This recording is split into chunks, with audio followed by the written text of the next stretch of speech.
प्रत्याशी को पहले जाने दो ना। चलिए अच्छा आइए खूब जी।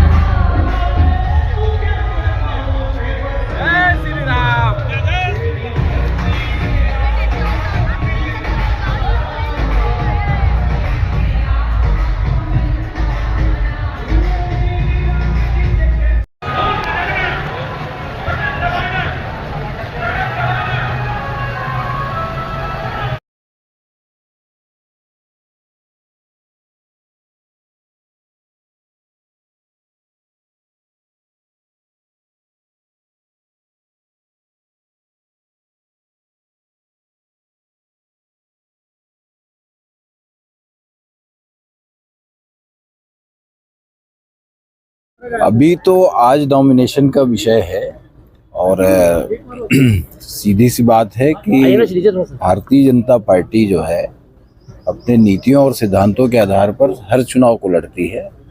जहाँ तक डेवलपमेंट का रोड मैप है वो हमारे दिमाग में साफ है।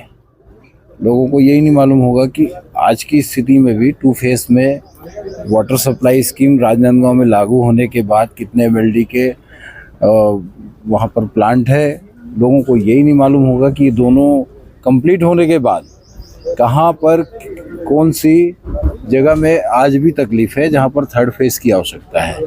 और 3rd फेज़ की आवश्यकता होगी तो सरकार की भी ज़रूरत की आवश्यकता होगी और आसानी से सरकार पक्ष के लोग काम कर सकते हैं। हमारे पास मुख्यमंत्री हैं, डॉक्टर रमन सिंह जी हैं, अरुण साव जी हैं, संतोष पांडे जी हैं, सारे तुरुप के हमारे पास है। और इनसे भी एक और महामंडलेश्वर है, वो प्राइम मिनिस्टर साहब हैं। तो डबल इंजन की सरकार तो यहाँ पर है ही है। अब अपने को ट्रिपल इंजन की सरकार यहाँ पर। कांग्रेस प्रत्याशी कह रहे हैं कि आपका जन नेता वाला टेक खत्म हो गया है। कोई दिक्कत नहीं है उसमें, छोटा भाई है, उसके बारे में क्या बोलूँ।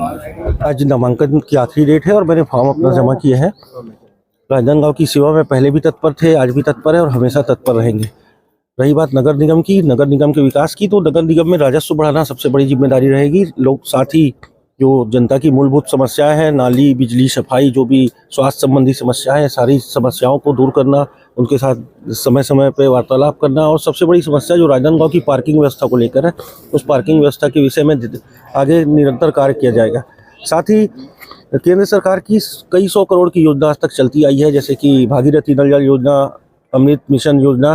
फिर भी आज भी कई ऐसे वार्ड हैं जहाँ गर्मी के दिनों में पानी की समस्या रहती, लोग प्यासे रहते हैं। उन समस्याओं को दूर करने का काम भी लगातार करेंगे और निरंतर जनता के बीच में रहेंगे। उनकी सेवा करना हमारा लक्ष्य है। पहला चुनाव है मेरा, मैं एक युवा हूँ। मेरे पक्षी जो चुनाव लड़ रहे हैं वो तो कई बार सांसद रह लिए हैं, कई बार महापौर रह लिए, कई बार विधानसभा के भी चुनाव लड़ लिए, कई बार पार्टी जिला अध्यक्ष भी रह लिए हैं। तो एक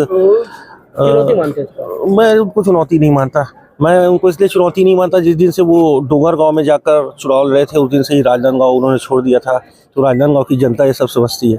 चलिए एक छोटा सा प्रश्न, आज आखिरी दिन मान के चलिए मतलब नामांकन का, तो आज बीजेपी शक्ति पर मतलब दिखाने वाली है। आप लोगों का कैसा रोड मैप है, किसी का काम करेंगे?